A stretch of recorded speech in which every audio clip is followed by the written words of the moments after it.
नमस्कार, मैं हूं आपके साथ अलीशा हैदर नकवी और डीएनपी देख रहे हैं आप। और मैं फिर से एक बार हाजिर हूं अंतर्राष्ट्रीय मुद्दों के तड़के भड़के एक नए टॉपिक के साथ, जिसकी चर्चा हर जगह हो रही है। और वो टॉपिक है अफगानिस्तान, पाकिस्तान और उसमें भारत का दखल।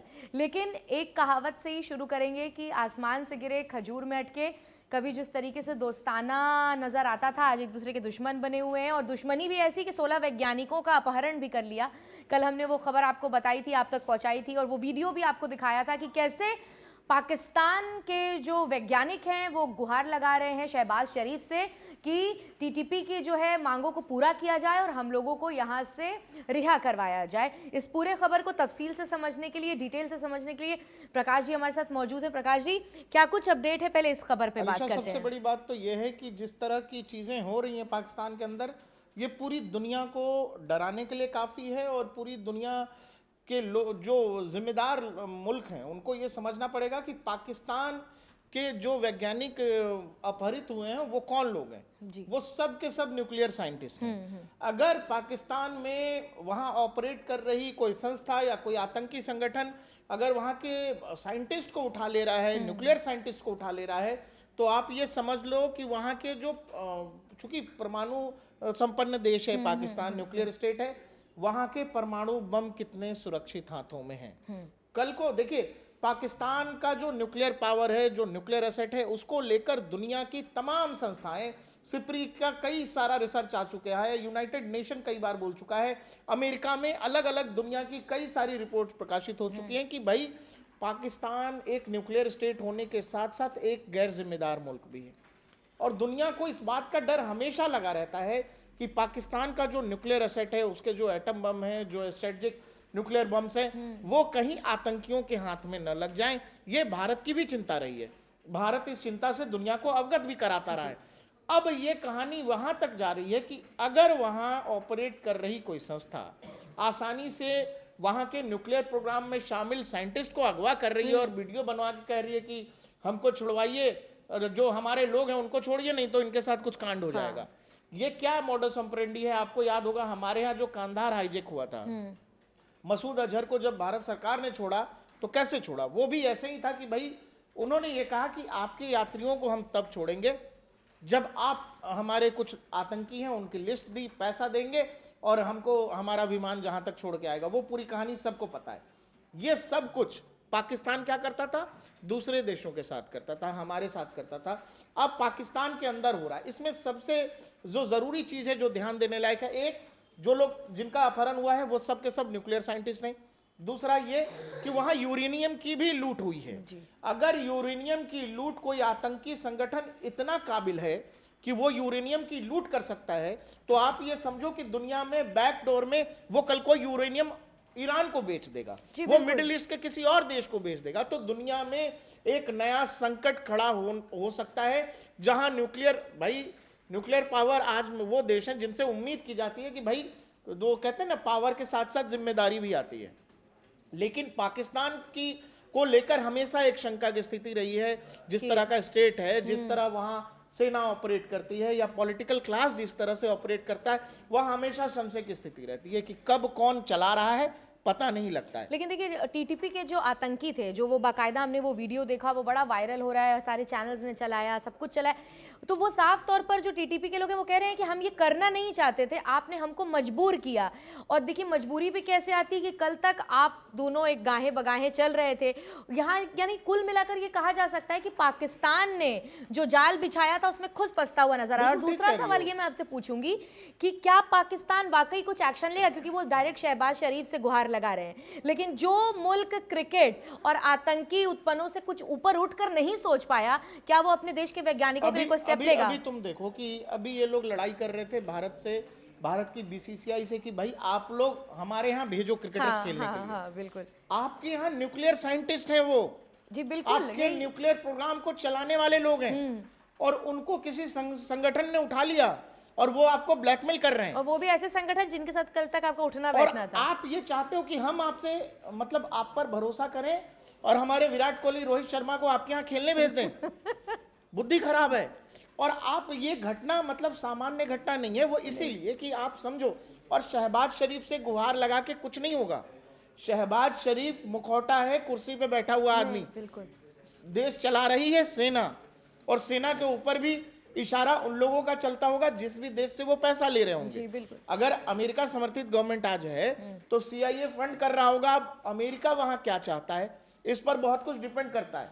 बात यह है कि मतलब ये कितना मजाकिया है कि बिल्कुल। वो अभी एक राशिद शेख हुआ करते थे, इमरान खान में मिनिस्टर थे, वो कहा करते थे कि पाकिस्तान के पास 100-100 ग्राम, 50-50 ग्राम, 150-150 ग्राम के जो हैं वो एटम बम्स हैं, वो स्ट्रेटेजिक बम्स हैं, और हम उसको कहीं छोटी जगह पे मार सकते हैं और उसमें इंडिया को ब्लैकमेल कर सकते हैं।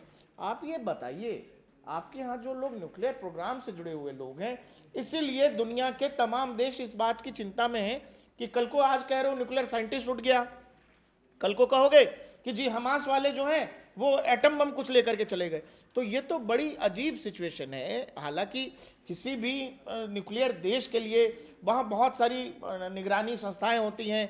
अमेरिका का सैटेलाइट हमेशा पाकिस्तान के न्यूक्लियर प्रोग्राम की जो है वॉच करता रहता है उसको। लेकिन पाकिस्तान का सिचुएशन बहुत डाइसी है। आप समझो कि अगर वहाँ इस तरह का सिचुएशन है तो वहां चीजें कितनी खराब हो सकती हैं और कितनी ज्यादा बद से आतंकी संगठन लेकिन आसिम मलिक ने कहा है कि वो कुछ ना कुछ ऐसा करके लेंगे, और पता चला कि वो एक सीक्रेट यात्रा में भी जा चुके हैं। यूरेनियम कोई हथियार जैसा नहीं है या फिर कुछ वैसा नहीं है कि आपने उठाया और लूट लिया। हाँ। भाई वो एक ऐसी चीज जिससे दुनिया के तमाम देश ये चाहते हैं कि भाई हमारे पास भी यूरेनियम होना चाहिए। बहुत सारे ऐसे मुल्क हैं, ईरान लंबे समय से यूरेनियम के एनरिचमेंट में लगा हुआ है, उसको इजराइल पूरा नहीं होने देता है। जिस दिन वो उस पैमाने तक यूरेनियम को लेके चला गया, एक मात्रा होती है, मुझे परसेंटेज याद नहीं है, कि अगर यूरेनियम को आपने वहां तक प्यूरिफाई कर लिया, वहां से आप उसको न्यूक्लियर बम में आप उसका इस्तेमाल कर सकते हैं।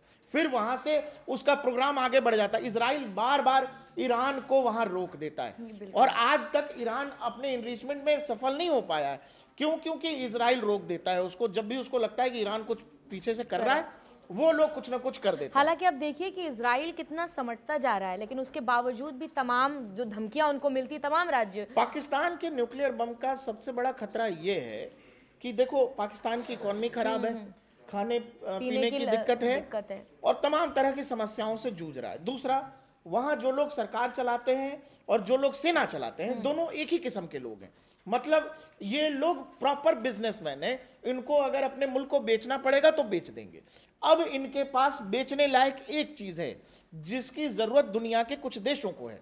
जैसे मिडिल ईस्ट के बहुत सारे देश, मिडिल ईस्ट में ऑपरेट कर रहे बहुत सारे टेररिस्ट ऑर्गेनाइजेशन, उन सबको बड़े हथियारों की जरूरत है। और दुनिया में ऐसी तमाम रिपोर्ट्स है जिसमें कहा गया है कि ये जो अलग अलग टेररिस्ट ग्रुप्स होते हैं, इनको कई बार इनकी मंशा रहती है कि काश हमारे पास भी किसी देश की तरह, जैसे आपने देखा कि लेबनान में जो ऑपरेशन चल रहा था हिजबुल्लाह के खिलाफ, तो हिजबुल्लाह के पास कई सारे बैलिस्टिक मिसाइल थे।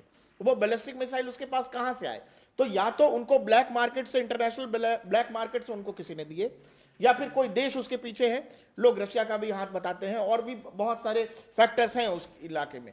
तो आप अगर बताओ कि एक आतंकी ऑर्गेनाइजेशन के पास, आप सोच के देखो कि पागल के हाथ, वो कहते हैं बंदर के हाथ में कुछ अस्तूरा दे देना, अस्तूरा दे देना, वो वैसा हो गया कि आप किसी टेररिस्ट ऑर्गेनाइजेशन के पास न्यूक्लियर बटन दे दे तो न्यूक्लियर बम आ जाए।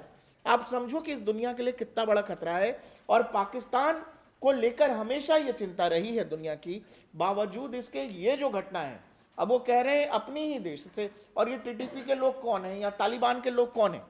इन सब के पीछे पाकिस्तान हुआ करता था। सबको पैसा, हथियार सब ये लोग दिया करते थे। आज अपने ही घर में परेशान है, अपनी ही मुश्किल से। तो वही है कि भाई जब खजूर का पेड़ बोइएगा तो फिर वही बबूल का पेड़ बोइएगा, खजूर कहाँ से होगा, ये कहते हैं ना। तो वही कहानी है पाकिस्तान के अंदर। आपको लगता था कि आप हमेशा भारत को इस तरीके से परेशान कर लोगे। आज आपके अपने मुल्क में आपके लोग आपसे निगोशिएट कर रहे हैं। बिल्कुल सही कहा आपने। जिस तरीके से वहाँ के लोग ही जो हैं खुद पाकिस्तान की सरकार से सवाल कर रहे हैं, शहबाज शरीफ से सवाल कर रहे हैं। जब आपने देखा होगा कि ये प्रधानमंत्री बनना भी था, उसके बाद तब भी वहाँ के हालात बद से बदतर हो गए थे।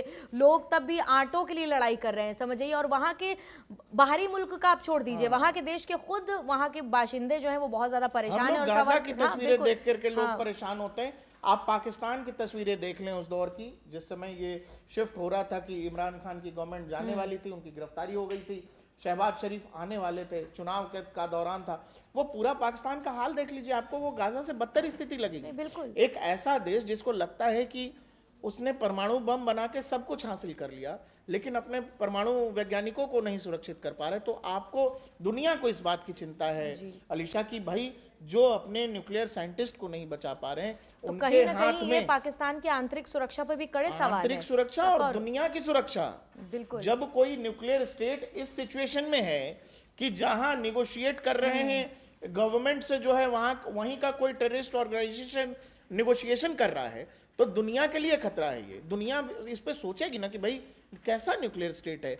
और अब वही आप देखो कि लगातार वो लगा हुआ है, नॉर्थ कोरिया भी दुनिया को धमकी देता रहता है, न्यूक्लियर पावर है तो देता रहता है। लेकिन पाकिस्तान में संकट ये है कि पाकिस्तान में कब कौन सी पावर चला रही है, वहाँ की कोई बैक पावर, मान लो वहाँ के जो टेररिस्ट ऑर्गेनाइजेशन है, वहाँ एक पार्ट है गवर्नमेंट, तीसरी पार्ट है वहाँ पर सेना, एक चौथा पार्ट है जिससे ये लोग पैसा लेते हैं। कभी इमरान खान चीन समर्थित गवर्नमेंट चलाते थे तो जो चीन कहता था वो करना पड़ता था।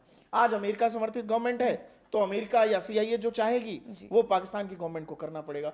तो पाकिस्तान के अंदर ये बहुत बड़ा संकट है। और एक ऐसा देश, मतलब क्या कहें कि दुनिया में सबसे बड़ी चिंता अगर जैसे अमेरिका को रहती है नॉर्थ कोरिया को लेकर, किम जोंग उन को लेकर, एक दूसरी चिंता दुनिया को है पाकिस्तान के न्यूक्लियर एटम बम्स को लेकर।